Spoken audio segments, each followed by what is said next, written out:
Hello and welcome to LangTime Chat. Shoot, I was going to verify what number this was. I think it's 18 though.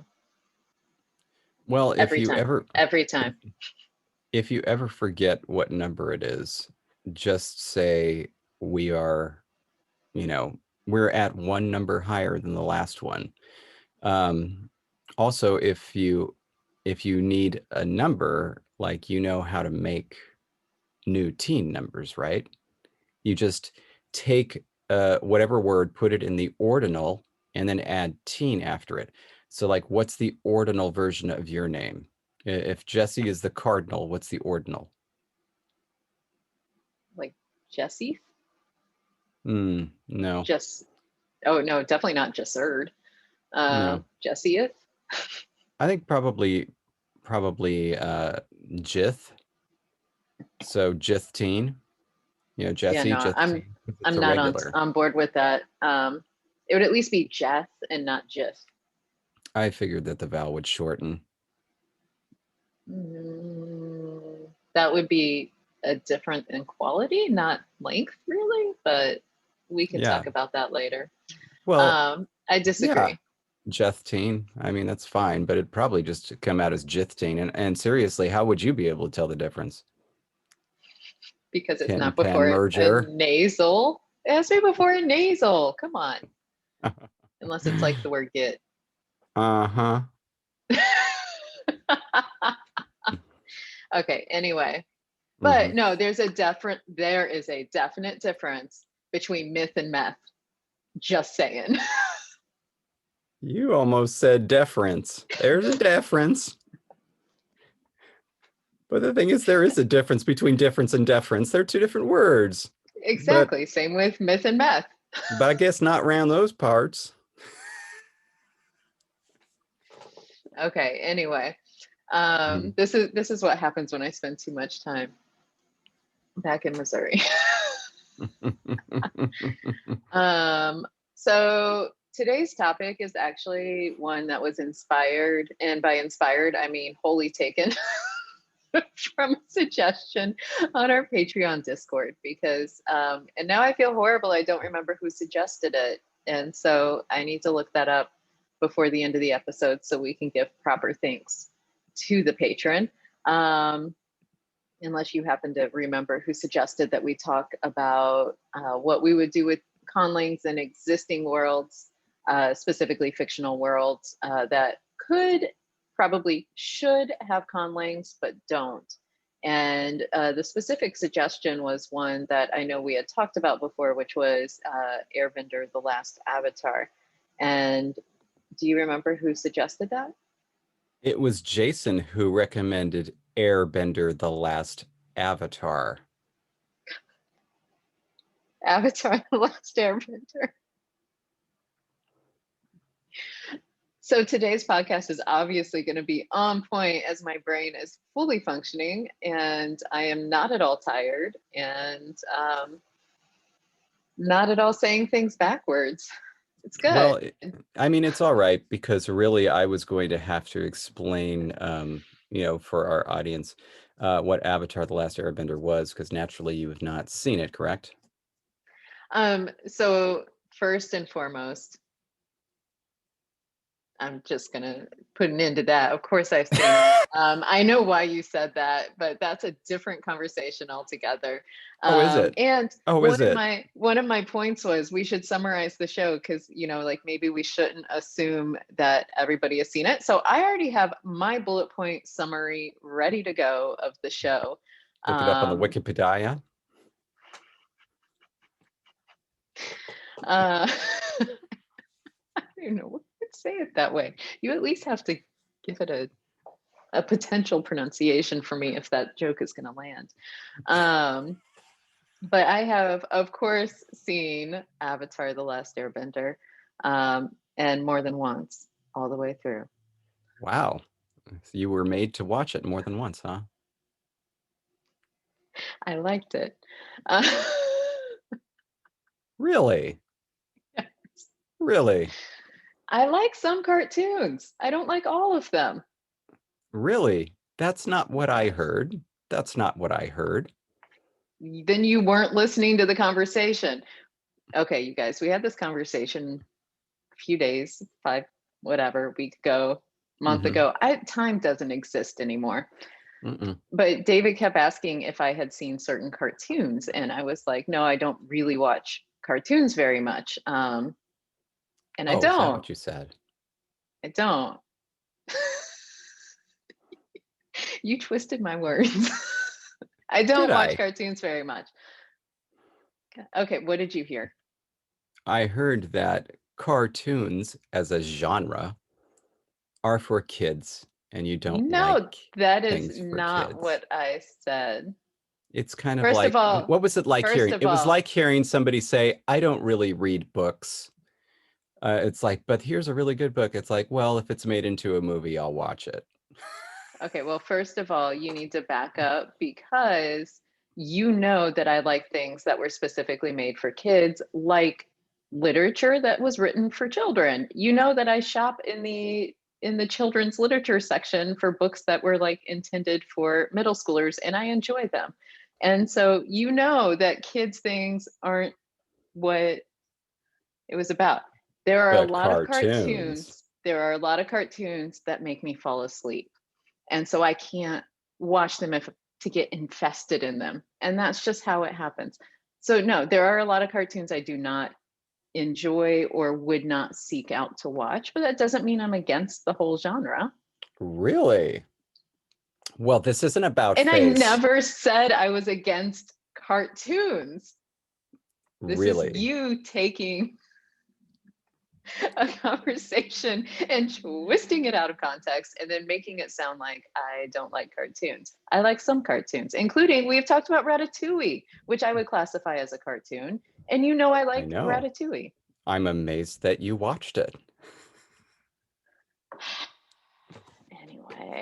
Anyway.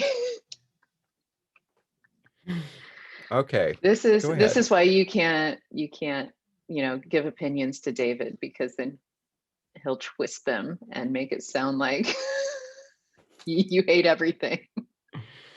But actually, just Um, a really quick clarificatory question.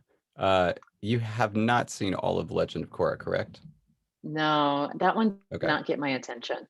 I stopped. I was probably in the third or fourth episode, and it just didn't grab me. So, Okay, well, some lore stuff happened that might be relevant. So where gaps need to be filled in, I'll fill them in. well, and I didn't know how much to give away. So my summary is very bullet point, just to get somebody into the overall premise of the show, just in case you haven't seen it and you're like, well, now I want to watch it, and I don't want to ruin it for They're people who real, want to watch it. they're real bullet points, aren't they? Yeah. I love it. I love it. Okay. Well, first, like actually, before we get into a bullet summary of the Yeah. show, I was curious to know when you watched it for the first time or like how you were introduced to it. Oh, really? That's actually Mhm. kind of an interesting story. Because of course, Avatar: The Last Airbender, I don't know if it started airing or this is when they started producing the show, but this was in 2004, 2005, around that time. Um, and so I was dimly aware of it, in that I would see commercials for it on usually on Cartoon Network before it had clicked over to Adult Swim, which I watched a lot. Um, and it just looked weird to me. Like there was a bald kid, but like and it was like, but when he spoke, he sounded American. And like I didn't get it. It was like it looked like an anime, but then it seemed like it wasn't an anime. Anyway, so I had no idea what the heck it was. Um, and that remained the case until 2010, I think, maybe 2011. It may have been that late. And I was over at a family party, and the husband of the third daughter of my mother's best friend from, birth. Yeah. Sure. Um, he was asking, because like we were talking about things and we were at a party, and he was asking if I'd seen Avatar: The Last Airbender. I was like, oh, I heard of it. It's the one with the bald kid. And he was like, oh no, but it's really good. So I immediately, my brain turned off, because anytime somebody says that, I'd say, okay, you're obviously wrong.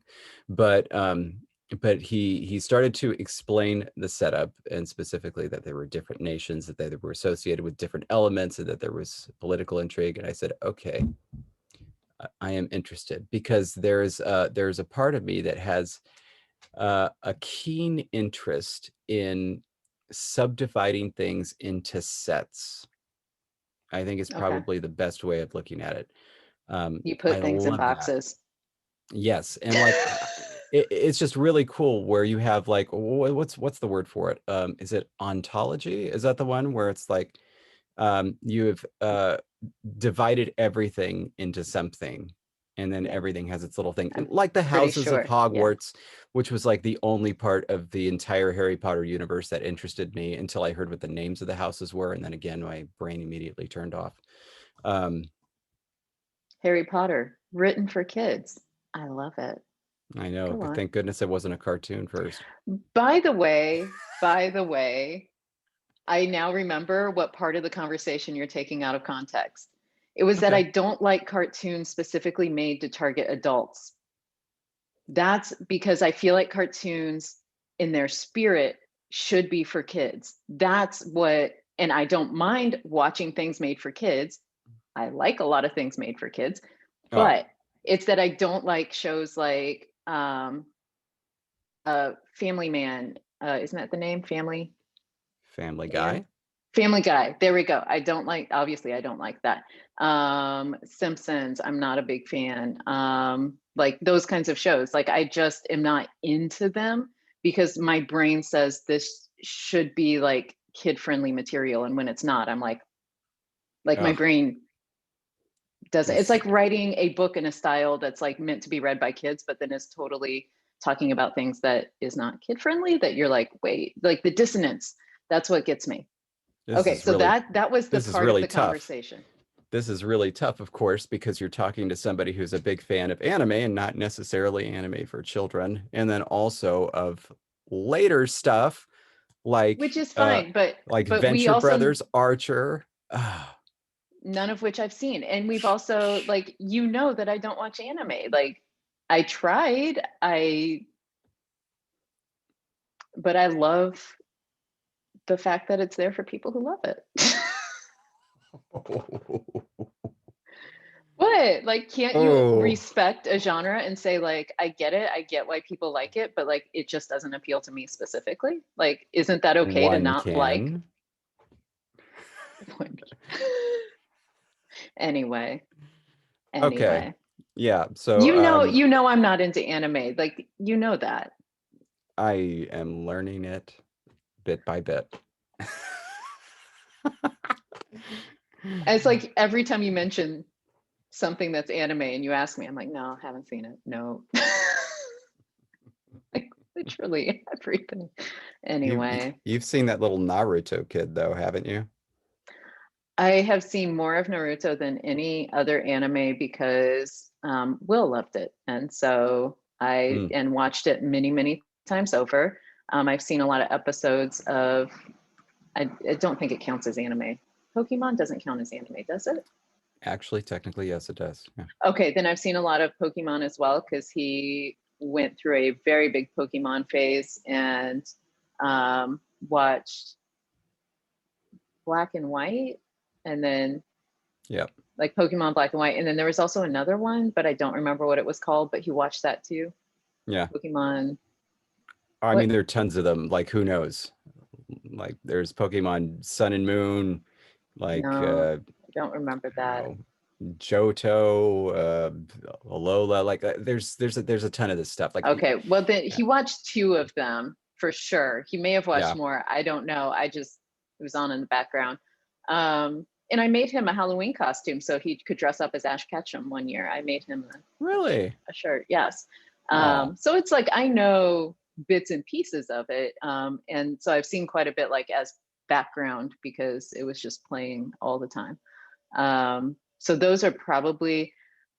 Otherwise, it's like I've just gone in and out on like seeing him watch a lot, and he prefers the subtitled versions of all of them. So like I don't even remember like So it's not even like I could understand what was being said because it was all in Wow. Japanese. Hmm. Yeah. All right. So I am familiar with those. I know he has watched many more. My niece Hmm. is super into anime as well, and I know bits about the one she's interested in. Otherwise, like I only know titles, and I swear sometimes you make up titles and pretend they're real just to Some of make them me don't. believe things. Some of them don't sound like real, like well put together English. Like My Hero Academia, which is a real one. Oh, yes, and Will loved that. I got him a poster one year of My Hero Academia. Yes. Yeah, and it's like that. Just See, it just doesn't. see I mean, I know things. those are all English words, and it's just it doesn't feel like it fits together, just right. Well, and Anyway. also like no hero should come from academia, but okay. Okay, so sorry, I interrupted your story. You like ontology. A Yes. friend of a kid of a friend of your mom's said Avatar was good. And I believed him. His description was good. This was Nick Morey. I want to give him credit where credit is due. He was the reason that I gave it a shot. And it was pretty much just the introduction of the show was like, okay, as long as this isn't terrible, this is enough right here. This is enough right here. It's like I got it. And I was like, all right, this is probably going to be up my alley. And so I was able to look past and I hate to say this, but the really annoying voice of Aang, which I don't like. I don't like Aang's voice. Are you saying that one might be able to appreciate that other people didn't mind his voice or even thought it was cute, but you did not? So it didn't appeal to you, even though you know it could appeal to other people? Is that what you're saying? Are you trying to equate one voice in one show Oh, I'm going to with equate an everything. entire I'm going to equate everything. If you can find an anime that I enjoy, then we can talk. So far, I have not seen a show that has appealed to my particular taste. Hmm. And so, open mind. I'm willing to watch anime, but I'm just not saying Hmm. it's gonna be my favorite. It's Okay. like it's like when I try to introduce you to country music. Sometimes you're like, I can listen to that song, but then like you're just not about the genre, and that's okay. It's I mean there are certain aspects of it and modern stuff, but I have returned to many of the things that you have introduced me to because I'm listening to them in a different way. So maybe you can introduce me to something in anime that I will return to and enjoy Uh, Maybe and if I watch felt in you were different similar. ways. um, oh goodness. We are 20 minutes in. Let's summarize the show, shall we? That devolved.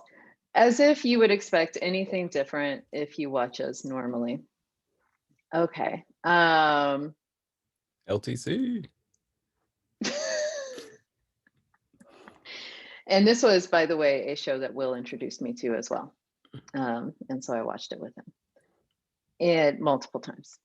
Hey. And so people, so within the show, like again, this is my 1, 2, 3, 4, 5 bullet point introduction to the show in case you've never heard of it, but also trying hopefully not to have any spoilers because that would be unfortunate. Bullet And point number so one. bullet point number one is that the world is really divided into 4 nations. And within the 4 nations, there are like people who have specific powers over nature and can bend elements. So like there's the Earth Kingdom where they can obviously, bend Earth, Water Tribe, Air Nomads, and Fire Nation. So it's like this idea that there are these 4 different nations. And so there are benders like within each nation. Not every single person can do this. It's something special. but every generation there is like one avatar who can bend. This is the second bullet point, by the way, who can bend all four elements, so they are not limited to the one of the tribe where they're from. And that person is responsible then for like making sure there's peace among the land. And so it's like a big responsibility, especially because the avatars are actually like they're born with it, which means like they are children as they're like growing up. And it's like I can't imagine, I don't know, being 10 and being like, hey yo, world peace on your shoulders. So anyway, oh, and they also serve as sort of like a medium or a conduit between like the spiritual and the physical worlds, because they can like, I don't know the right word, like commune with all of the ancestors of the avatar. Like they have that ability, and that's like super cool, but also terrifying if you're a child learning about this. And so the last known avatar was Aang, who like disappeared when he was 12, and he had been gone for a century prior to the start of the show. And of course, being gone for a century means all hell broke loose. We're on the fourth bullet point now. Um, the Fire Nation like waged war against essentially everybody else because they wanted to dominate, and they wanted to kill the Avatar. And then the Avatar disappeared. So I think the whole world was like, did they? Is there another Avatar? So, you know, a century of confusion as an Avatar disappeared and as the Fire Nation tried to take over. And so the show picks up, like the adventure begins. You find this out very first episode when two teens from the, or preteens, I guess, I don't know, teens, preteens from the South Water tribe, their brother and sister, Katara and Sokka, find Aang, who was the last Avatar, the last known Avatar. Who is the Avatar? Who is the Avatar? Okay. And so that is my introduction. That picks you up. That gives you an idea of the world with no spoilers. Did I miss anything basic that you think we need to fill in the gaps? I don't think so. I think that you're good. Okay. Yeah.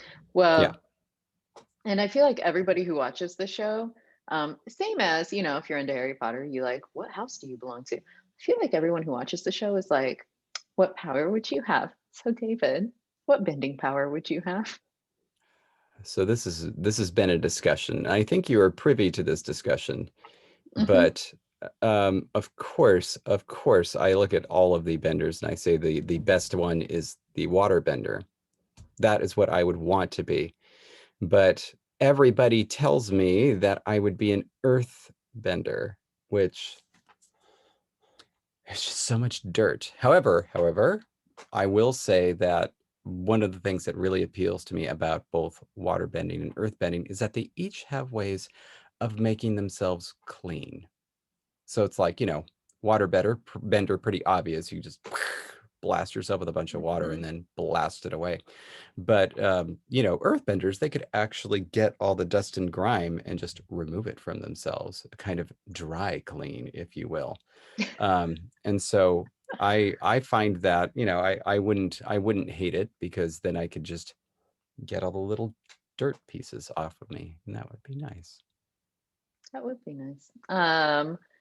By the way, I'm a total airbender through and through, to the point where I legit almost always have a rock on me. I have a rock in my purse. Um, are you aware that the word you just said was airbender? Oh my God. I am having a day. I'm an earthbender. Are you sure I said airbender? I am an earthbender through Unfortunately, and I am through. sure. I'm really sorry about that. God. I Oh know. my, But my I brain, my but brain today, I swear. So sorry, this for podcast episode is obviously going to be super interesting. for a moment though, I had a charming vision of airbenders and each of them carrying with Having them a little pet a rock, rock. you know, to like keep them grounded. It's like a memory of the land. Oh my gosh. No, actually, like I would be terrified to be an airbender. I wouldn't want to be flying through the air. And I am not a big fan of water. So I think it's cool to look at, but I don't want to be in it.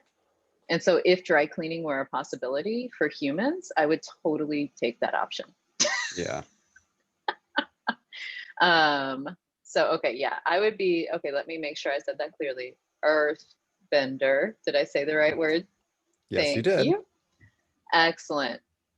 Okay, so which character do you identify with most? Oh, I mean, this is super embarrassing, but it's like, especially looking at myself as a kid, like the one that I identified with the most was Zuko.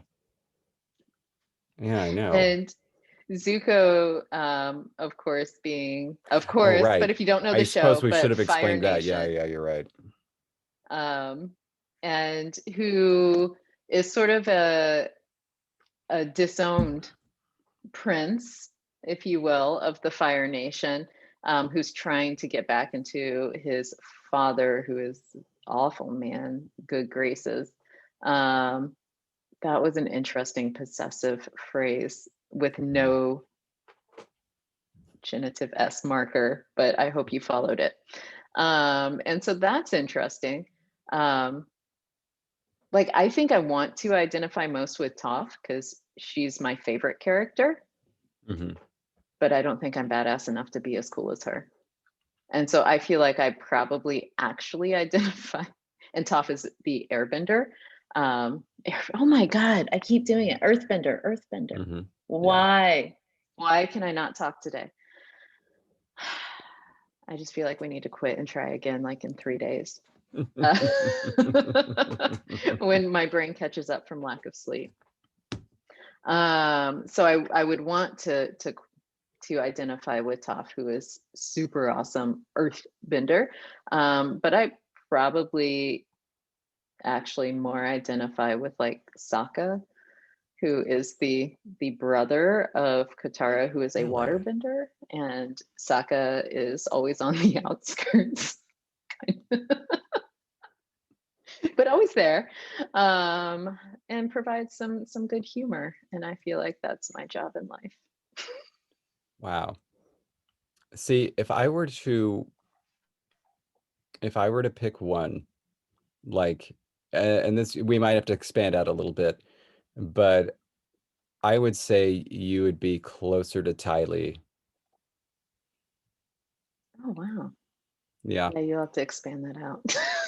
yeah. So, just like if I were picking anybody from the Avatar universe, I would say probably Tylee.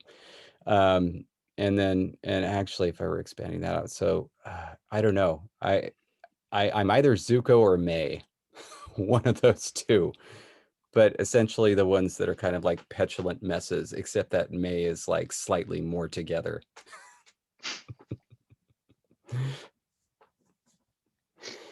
Oh man.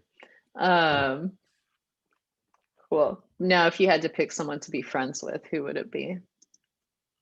Oh, oh man. Oh no, like definitely Aang because he has fun and That's true. but he's not like a disaster, you know? It's like Toph also has fun, but is a disaster. Um, and like Ty Lee is the same way. No, couldn't be friends with Ty Lee. Not even close. That's what you say. Must like- I see why our friendship must be over now.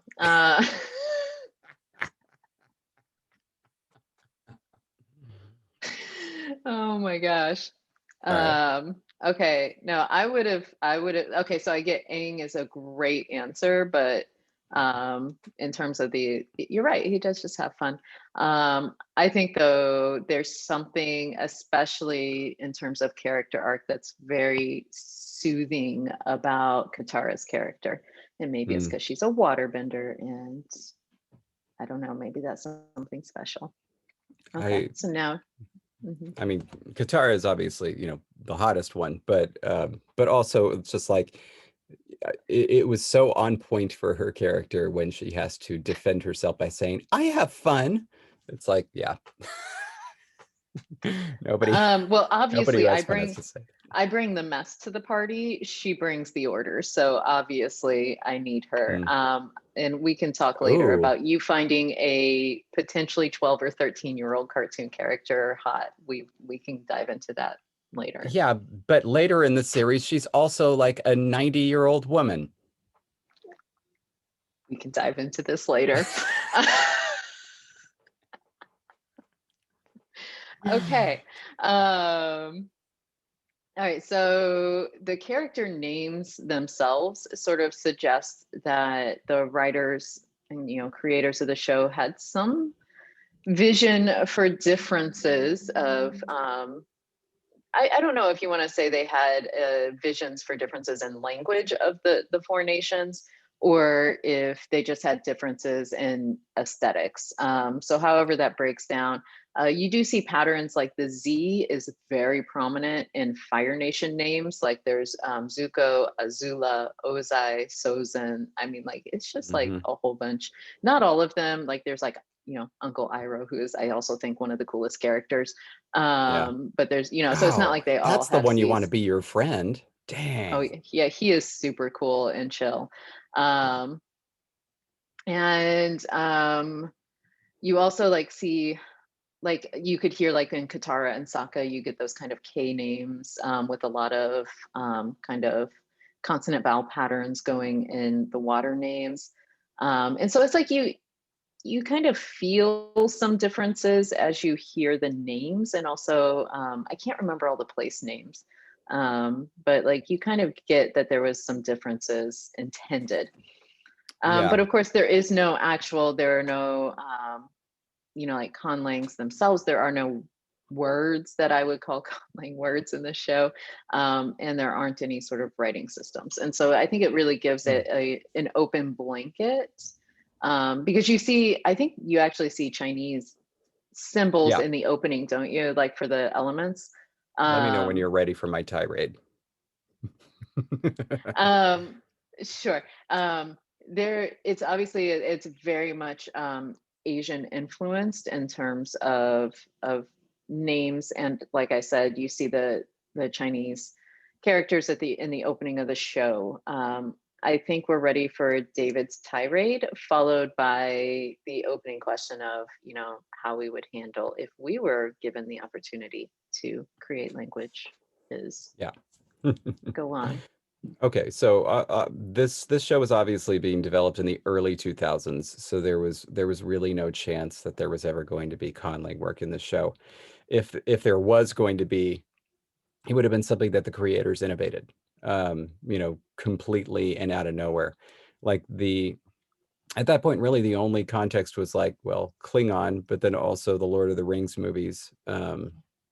And really, it was known that what was happening in the Lord of the Rings movies was that these languages already existed and were a part of the lore of the book. So if you were creating something new, it's no wonder that they didn't think to create something brand new. Instead, what they looked at was a lot of fantasy, um, going back a long ways, plays off of Western European tropes. So they have knights, they have castles, they have kings and queens.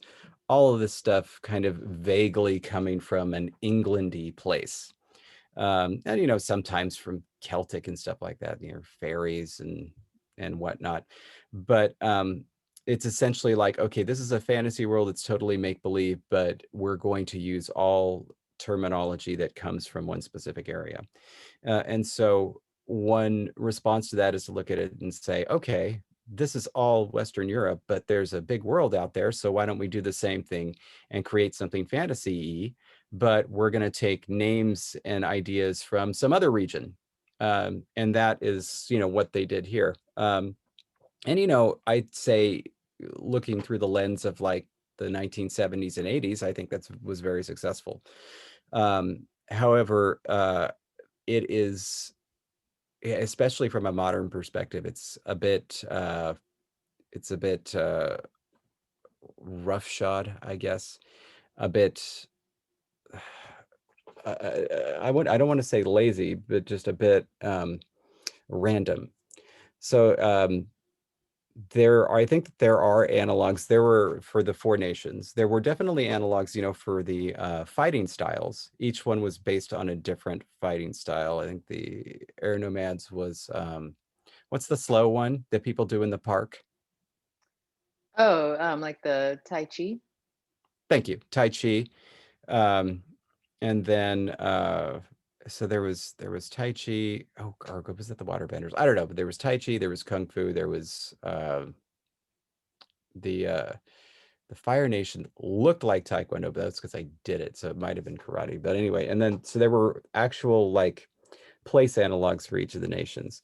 So the Fire Nation was like Japan, Korea. The Earth Nation was China. The Water Tribe was, influenced by what's it? The uh, the Inuit, and then the air nomads were influenced by Tibet and India, to the point where they actually borrowed terminology directly from many of these languages. So there's an episode that focuses on Aang's chakras. There's the episode where they meet up with the oh gosh, how am I forgetting the names? Sokka's girlfriend, who is a part of the fighting troop that wears the whole Mm-hmm. thing. What are they Mm-hmm. called? Shoot. Mm-hmm. How am I losing this name? Anyway, sorry. But Yeah. Aang has a whole fight with the unagi, which is a name for a big, water beast. It's just the word for eel in Japanese. And so you see, Or in like, Friends, Unagi. Friends reference. Go on. nice. See, Um, something I love. It's good. yeah, the writing across the board is Chinese characters, and is Yeah. actual Chinese characters, and probably does translate to actual stuff in Chinese. But it's like, of course, the world is supposed to be completely unconnected to ours. And it's not as if this is some future version of our world or some past version of our world. Like you throughout the course of the series, especially when you get to Korra, it goes all the way back to the beginning of time. So it's like, Mm-hmm. no, no, no. This is just supposed to be wholly brand new and totally unconnected to our world. But everything is just randomly Well, grabbed that's from many different Asian cultures. I think anyone who sees um, the shows, well, at least this one, and then of course Yeah. Legend of Korra, which follows up in the same world. Anyone who sees them who is a conlanger would say this would have been even better with conlang. So I think like Yep. we would all agree on that point. Otherwise, like you know, this discussion would be over. So I think we agree with you, David. So we're going to move away from the soapbox. Got it. Um, and my first question for you is really how you would handle the world in terms of um, whether you would have four completely different languages or whether you would have a different number of family of languages with offshoots. Okay, the Kyoshi Warriors. That was the name I couldn't think of. Okay, there we go. Yeah. Yeah. I, So, I it would not have come to me until about like 8 days from now when I remembered to Google it. yeah. Okay, so this is dipping into Legend of Korra. One of the things that she does is she goes back and reviews the memories and the experiences of the very first Avatar. And Mhm. so at that time, there were basically like four groups of people, right? There was just Mhm. four cities, and that was it. That was all that existed. And so that would have been a great time to do one of two things. You hear that noise? Yeah, yeah, it's a giant garbage truck backing up Backing right up. Okay. outside. Yeah. All right. Got it. Got it. Got it. Got it. I was So trying to either you, ignore it and pretend like it wasn't happening, but there you go. yeah. So at that time, there were humans that lived in cities that were protected by these massive spirits. Like one of them was the dragon turtle, which you see in Avatar: The Last Airbender. And then there were the spirits who just kind of roamed free, and they lived in the same world. Uh, and so either you do one of two things: either they all shared the same language because the humans and the spirits could talk for some reason, or you say at this point in time there were actually four different languages, and we just put that on the back burner for the sake of this episode and say that they can talk. Um, but it's like they were separated and there were no benders at that time. What would happen is that when humans would leave their city, they would go to their protector beast and request abilities. Like the first one, the one that the first avatar came from, was a firebender. And so you would go to the dragon turtle and ask for this blessing of fire abilities, and then they would venture out into the world and could protect themselves since the spirits were more powerful, and they would give it back when they re-entered the city. um, because of that, I think it makes a lot of sense where you could just say, all right, humans beings were mostly just contained in these 4 different areas, and the miracle of language happened 4 separate times. And so you could actually start at this point and say that there were 4 different human languages, and maybe kind of brush the whole spirit thing under the rug and say maybe they're spirits, maybe they could just communicate with people in their own way. And then basically treat that as time 0. There was a time before that, obviously, but just say, all right, at this point in time, there's a full language and they're using it. There's 4 full languages and they're using it. And then basically you could trace the history forward. And like the ways that you would do that are like by asking the questions, like, for example, all right, there's a northern and a southern water tribe. Mm-hmm. At which point in time did they separate? How different are their languages? How much do they communicate? You know, same thing with the air nomads and the various air nomad temples scattered across the world. And then same thing with like the Earth Kingdom is so big, but then it also has places that are separated from the main hub. Um, so that would be where I would start. What would you do? So I actually, and I didn't know the Legend of Korra information, Mm. but it supports what I would, what my initial thought was, and that's that I would actually do it as one language family, because like I think there are a Mm. lot of themes in that you see throughout the show, um, that are really based on their differences. And so I thought it would be cool to be like, but look, they're all actually from the same, um, all the languages that they speak are actually from the same source, if you trace it back That's a nice far enough, idea. um, to give them a, I don't know, like it's just like a cool thing. But obviously you can obscure that through a lot of very different sound changes and Yep. through a lot of differences in terms of metaphor with how they view the world, and therefore like their phrasing is going to differ, words for things are going to be so different, plus sound changes, plus so it's like it would be very obscured. I wouldn't want it to be super obvious, but like I would want it to be something that super fans of the show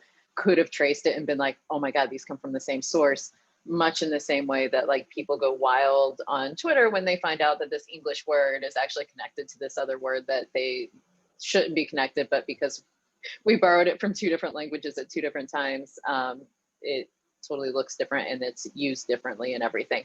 And so like I would want that nugget there for the super fans of the show.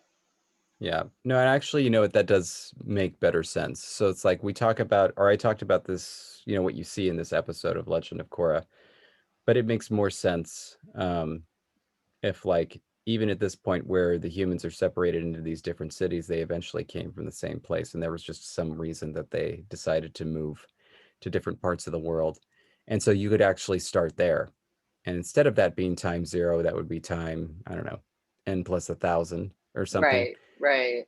And then so you could actually start there, because yeah, no, you're right, of course, that would be so much more fun, because then even at that time n plus 1,000, you could already be setting up these 4 different languages derived from the same source, um, and you could already make them different enough at that stage, and then Right. moving forward it would just be it would just explode. And it goes without saying that there would be at least 4 different writing systems. Oh yeah, I would. And so yeah, definitely at least 4 different writing systems. But in terms of what you had mentioned, like I would want the North and South. What I would want to have done was make them different languages for the North and South water tribes. However, in the show, they visit the other water tribe and they can Yeah. communicate. And so it's like Yeah. they have to have the same. And so I guess it would just have to be like strong dialectal differences. But like that kind of what I would have wanted to have done as if I were involved with the making of the show. I would have wanted there to had to have been like an interpreter who followed them around, who just happens to be able to speak both languages, because they are separated to the point where like they don't, even the way that they work with their bending powers is different, and so it's like, I don't know. It just didn't make sense to me that they would live so far apart. But then again, I mean, they legit, all the characters are traveling around the world, going to all these different nations, different cities. And I don't think ever at any point is there any mention of what did they say? Like, right? Like, there's Nope. no any sort of language mention at all. Yeah. And so, that's unfortunate. Like the Airbender, you could get around to be like, or not the Airbender rather, but specifically Aang, who is the Avatar. You could probably get around that to be like, I don't know, maybe as the Avatar, you're blessed with something, or he had teachers as a young child who was like teaching him all the languages. But like, it just doesn't make sense to me that they would be able to travel to such diverse places, especially when the places, many of them in the show, if you watch it or if you have watched it, are so isolated. And it's like, if Yes. you have an isolated community, you're going to have linguistic differences. And that just, to me, that was an unfortunate, well, that could go back to your tirade. It was an unfortunate oversight in terms of just little things that could have been added to the show to make it feel more complete, Yeah. world building wise.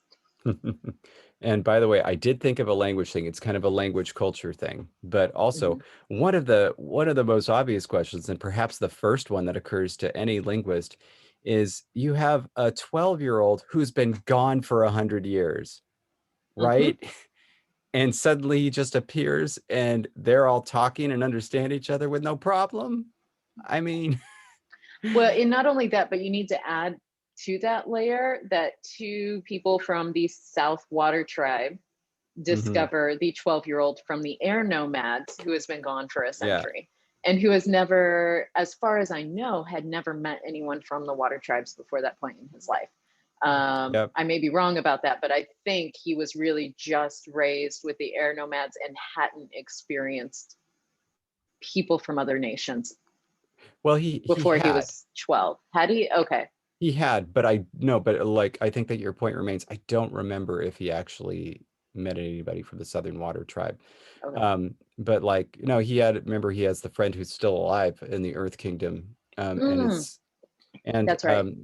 and he's also spent time in the Fire Nation, which we know, because this is one of the points where, and I've had this discussion myself with many different showrunners who are like, who are very much of the opinion language shows up when it's interesting to the plot, and then it Yeah. goes away when it's not. And so there is an instance where language is specifically addressed, and it's in the third season when they make it to the Fire Nation, and it's just as a joke, like Aang says, like, "Oh, I remember all these terms, and you used to say these things, and so I'm sure I'm still going to be able to use them, and everybody will know what they mean." And they Right. don't. And so that's why he goes around, saying, "Flameo, Hotman." That's right. And Yes. Yes. but it's like, but that's it. That's like the only things. Everything else about his speech and behavior is just fine. Right. Right. That's the only thing that's changed in 100 years, though, David. Yeah. I don't know why you would think language would change that much in 100 years, because I'm pretty sure I could call up somebody from 1921 and say exactly what I'm saying now without any problems. I'm sure you could. Not.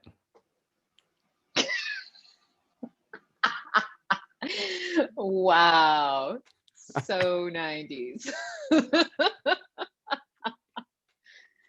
Oh, and of course I mean the Yeah. 1890s, because I could, Yeah. that was Yeah. around in 1921. Uh, and even they knew it was passe by then. Uh, okay, so from there, like, this opens up, and this is, I think, much harder to ask, because at this point it would be like, well, what aesthetics do you have for the language, or what sort of goals or feelings or prevailing ideas would you have for the languages? And this one's really hard to address, especially in an open-ended podcast kind of Hmm. style, especially when we're talking about at least four languages. Because even if they're related at the core, you could still have, again, through very different sound changes, very different aesthetically sounding languages at the for the outcomes. Um, and so it makes it really hard. So like, let's narrow it down and talk about one and see if we have some of the same feelings. So you get to Okay. pick what potential language do we want to focus on? Do you want to do the easiest or the hardest? What do you feel would be the easiest?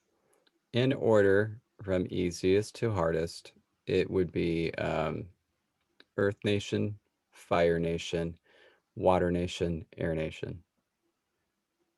Hmm, interesting. I would have ranked, I'm on board with Earth being the easiest to tackle, and I don't know why. And that's so weird to me, that I think that it's so interesting to me that we both have this idea that, oh yeah, the language for the Earth Kingdom would for some reason be easier than the other three. However, I would not have gone to fire next. Hmm. Um, and I don't know why. I don't have a good sense for what I would do with air. And so for that reason, that may be ranked as one of the harder ones, just because I don't have a feel for it. I feel like water would be second for me. Well, I will say this. There's two different approaches that you could do. One is saying that like you're actually at the beginning of at the inception of the show and you have the ear of the creators and you can do whatever they want. I'm sorry, you can do whatever you want, right? Right. Or you can follow what they have set up, which is basically Earth Kingdom Chinese, Fire Nation Japanese, Water Tribe Inuktitut, Southern Air Temples, Hindi slash Tibetan. Right. So it's like, and then, so if you're going with what the creators want, like in terms of like thinking as a conlanger, it's like, all right, they want me to create fantasy Chinese, fantasy Japanese, and so on. That's my order of ease in terms of familiarity and being able to reliably produce that aesthetic. Okay.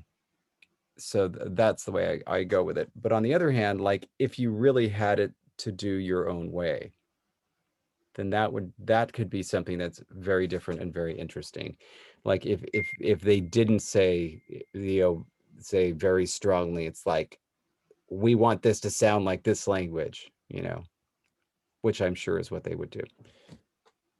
I, and that's interesting. I think it is a very natural human thing to say, I'm creating something, but I want it to have this feel. And I mean, I think we do that with most things we create, which is, we don't create things in a vacuum. And, you know, there's people are like, there is no new literature because it's all just recycling of old things. And so Mhm. there is definitely some truth to that. And so I definitely get that. I think what's difficult as a language creator working with people who say, oh, I want it to sound like this, is that there are times when it's one thing to say, oh, I really like the sounds of this language. And so I really want the sound of it to sort of appeal to that same aesthetic, versus saying, I want to kind of culturally appropriate Yeah. Hmm. the language and ideas and people. And so like there is a fine line between saying, because I know a lot of conlangers, and I do this too, where it's like, oh my god, I love the sound of that, so how can I capture the sound in my own language that sort of grabs your ear in the same way. But then once you start working on the language, it's like, well, that's really all I did was, take phonological similarities and make them something new. And that's totally different from, I think, what kind of gets to the heart of this issue. Am I right in saying that? Like being nice. Yeah. Is that a good, nice way of? Right. Okay. I mean, look, whenever we're presenting any type of issue, obviously you're going to do it the nice way. So just you trust your instincts. I don't know. You made it sound like I was really mean earlier in the podcast and really, really judgy, when that was not at all my intention. It was just having an opinion about what appeals to me personally. Well, And so, look, if like, I there's just wanted to anybody who's make not sure I judgy, was it's nice. you. Apparently I am. Yeah, and whereas I'm over here being judgy Judgerson, that's all I do. That's my only thing. It's my only ability. I just judge things. Which is why because I think we're up to 61 patrons now, when we start doing live Conlang reviews, Yeah, it's that's going to gonna be be something. fascinating. That's gonna be something.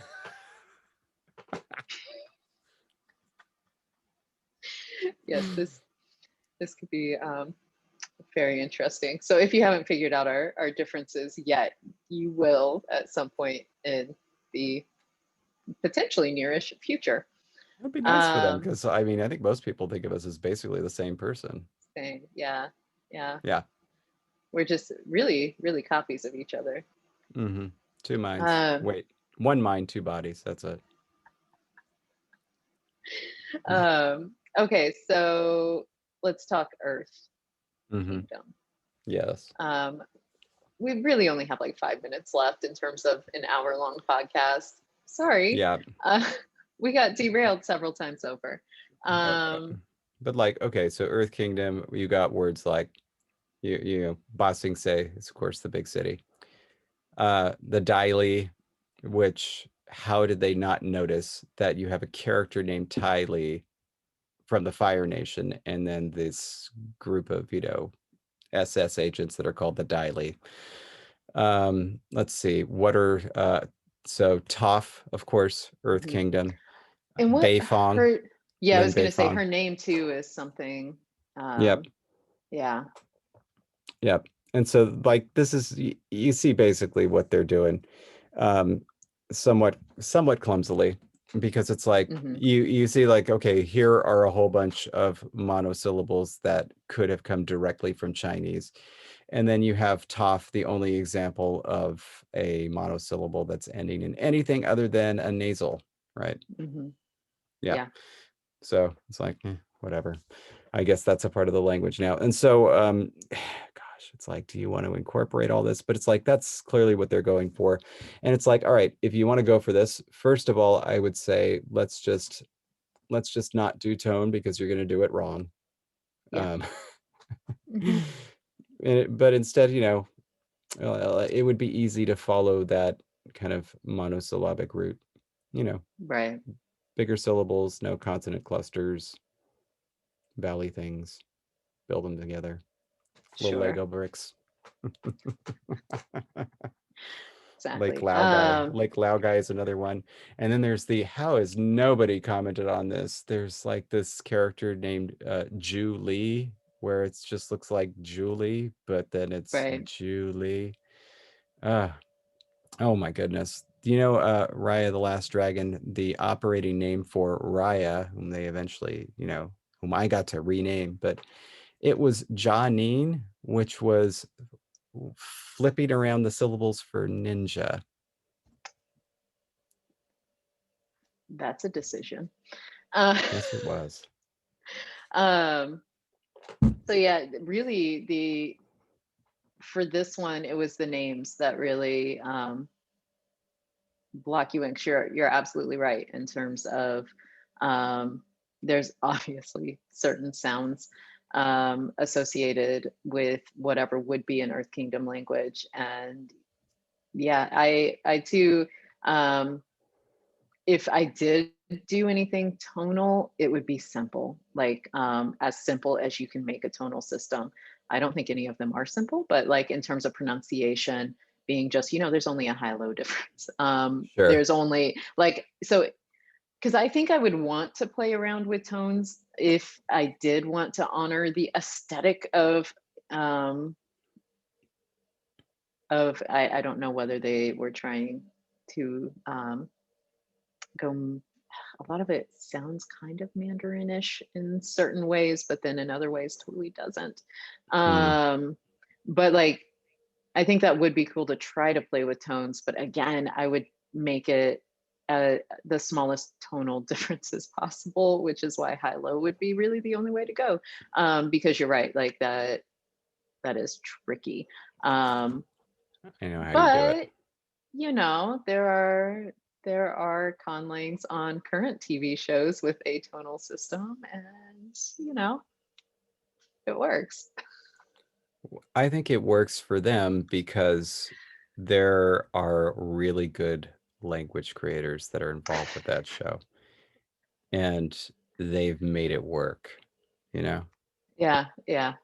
They That's also that's what bring it comes down to. they also bring with them a certain gravitas, a certain reputation that makes Sure, the cast know like we need to get this right because we're because super serious. Oh, they're super serious. Yeah. that's right. That's right.